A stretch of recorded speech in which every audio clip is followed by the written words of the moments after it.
Bom dia, meus irmãos, a paz do Senhor.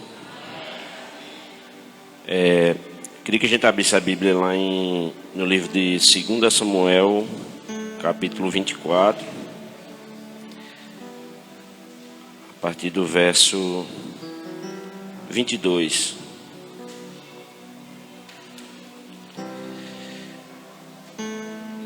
Diz assim: Então disse Araúna a Davi: Tome e ofereça o rei meu senhor o que bem parecer aos seus olhos. Eis aí bois para o holocausto e os trilhos e o aparelho dos bois para a lenha.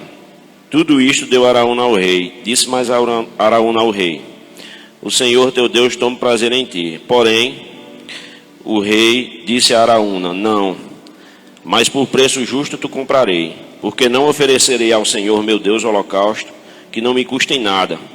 Assim Davi comprou a eira e os bois por 50 siclos de prata, e edificou ali Davi ao Senhor um altar, e ofereceu holocaustos e ofertas pacíficas. Assim o Senhor se aplacou para com a terra e cessou aquele castigo de sobre Israel. No começo desse capítulo fala sobre o episódio de que Davi fez um censo em Israel, né, que na realidade, assim, o que a gente percebe, né, pela narrativa é que, na realidade, ele estava querendo saber com quanta força ele podia contar, né, para combate, né, quantos homens prontos para empunhar a espada ele possuía, né, dentro do reino, tentando medir a força que ele achava que tinha, né. Mas como Davi, como a Bíblia mesmo fala, que ele é um homem que é o homem segundo o coração de Deus, Deus vamos dizer assim, não gostou da atitude dele, né? E mandou o profeta para que chamasse a atenção de Davi, né? Para que fizesse a correção do porquê que ele estava fazendo aquilo ali, né? O coração dele, na realidade, se vai desceu, e ele quis saber com quanto ele poderia contar de força, ao invés de saber de contar com quem ele sempre soube que podia contar, que era Deus, né? Então Deus fez a proposta de ele que ele tinha 3 opções para que aquela atitude dele tivesse a correção, né? Que uma era que ele fosse ferido por homens, né? E na realidade o que ele escolheu foi que Deus, durante 3 dias, pusesse a mão dele contra Israel, né? Ele disse que antes ele como homem segundo o coração de Deus, preferiu receber a punição de Deus, né? E não ficar nas mãos dos homens, né? Porque ele sabe que, como ele mesmo falou, Deus é misericordioso e teria misericórdia dele. E no final de tudo, Deus ordenou que ele erguesse um altar a ele na eira de Araúna. E assim ele fez. Obedientemente ele fez. O Araúna ofereceu as terras gratuitamente, que seria um prazer, né, que ele pudesse erguer, e que ofereceu os bois para o holocausto e tudo mais. Mas ele, mais uma vez, um homem segundo o coração de Deus, e a gente, eu acho que é aí onde fica a lição, disse que não queria oferecer nada a Deus que não custasse a ele, né? Não recebeu gratuitamente, porque ele sabia que Deus queria a oferta, né? Queria que ele tivesse aquele esforço. E assim, eu creio que funciona do mesmo modo nossa oferta e os dízimos, né? A gente, em alguns momentos, a gente encontra uma certa dificuldade, porque a gente acha que a gente está sustentado pela força do nosso trabalho, que a gente está sustentado pela força daquele dinheiro que a gente tem, ou em algum momento a dificuldade nos faz pensar 1, 2, 3 vezes se a gente vai ofertar e se a gente vai dizimar. Eu posso afirmar, porque por experiência própria, eu há muito tempo conheço Deus, apesar de ter passado muito tempo afastado, mas desde criança eu conheço, e eu tive momentos em que eu fiz o cumprimento dessa ordenança, né, do dízimo e da honra do dízimo, e ofertando, e em outros momentos não. E eu digo que, assim, na maioria das vezes em que eu fugir, vamos dizer assim, dessa responsabilidade, né, desse compromisso que eu tenho, que na realidade o dízimo não é meu. Eu estou apenas devolvendo o que é dele por direito. E em determinados momentos a gente tinha vamos dizer assim, uma força financeira gigantesca, sabe? E aquele dinheiro ali era como pólvora. Era como pólvora. Sabe? Batia no chão e sumia. Você não via a cor dele. E hoje, desde que eu voltei aos caminhos do Senhor, acho que 4 anos para cá, a gente veio procurar ser fiel. Inclusive a gente já deu testemunho em outros momentos. Pastor, que a gente conversa mais, e até alguns irmãos que a gente está mais próximo, a gente conversa sempre. E assim, é algo que eu posso afirmar, meus irmãos. O dízimo, na realidade, ele não é uma ordem para que você, apesar de você ter que fazer esse esforço, apesar de ter que lhe custar, né, o dízimo e a oferta, mas na realidade é uma oportunidade que a gente tem, meu irmão, de ser abençoado. Vocês podem ter certeza disso. Na realidade, nós não estamos abençoando ninguém, não. Nós estamos sendo abençoados em poder ofertar, em poder dizimar. Então, nessa manhã eu queria orar, queria agradecer a Deus por essa oportunidade de dizimar e ofertar, e os irmãos têm a oportunidade de fazê-lo. Senhor Deus, meu Pai, obrigado, Pai, por esse momento, Senhor, obrigado por essa oportunidade, Pai, e te pedimos, Senhor, que o Senhor receba, Pai, no teu seio, Pai, no teu coração, Paizinho, os nossos dízimos e as nossas ofertas, Paizinho, custando, Senhor, mas saiba, Senhor, que vai de todo coração, Senhor, e que nós não precisemos, Senhor, jamais, Senhor, fazer holocausto, Pai. Assim sendo, Senhor, nós te pedimos que o Senhor abençoe os dízimos, abençoe as ofertas, meu Senhor, e guarde, Paizinho, as finanças, Senhor Deus, proteja, Pai, a todos os meus irmãos que nesse momento vão fazer essa oferta a Ti, Paizinho. Desde já nós te agradecemos e te oramos em nome de Jesus, Pai. Amém. Glória a Deus. Aleluia. Amém. Bênção de Deus. Amados, pode vir as crianças. Quantas crianças vêm? Interessante que ontem não, sexta-feira, que nós ficamos aqui até tarde, né?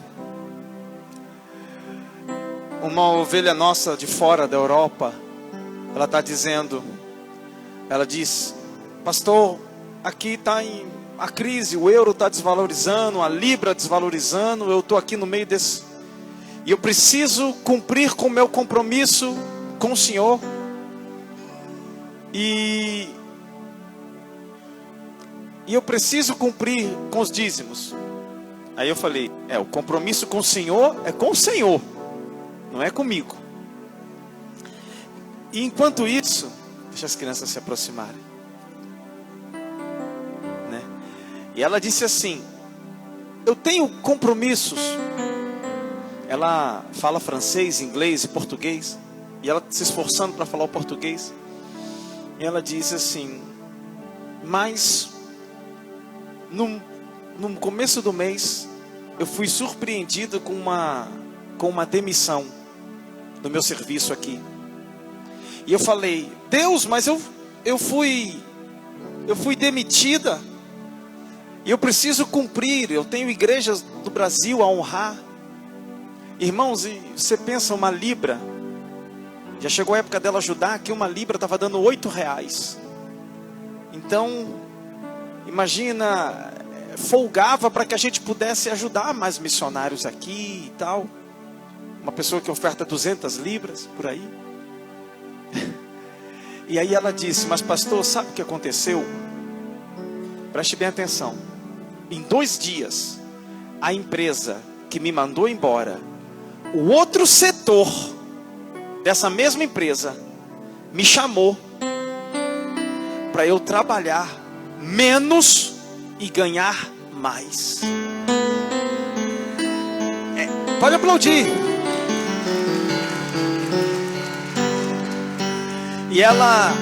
Aí eu falei: isso é testemunho de quem é fiel. Amém? De quem não titubeia, um mês dizima, no outro não, um mês, de quem está sempre ali, porque é uma semente, e a gente precisa entender que toda semente brota, até que se cria um ciclo. Amém? Vou deixar as crianças aqui, já a gente vem com a palavra. Mete bronca. Tá pegando a filmagem aí? Pode botar tudo aí.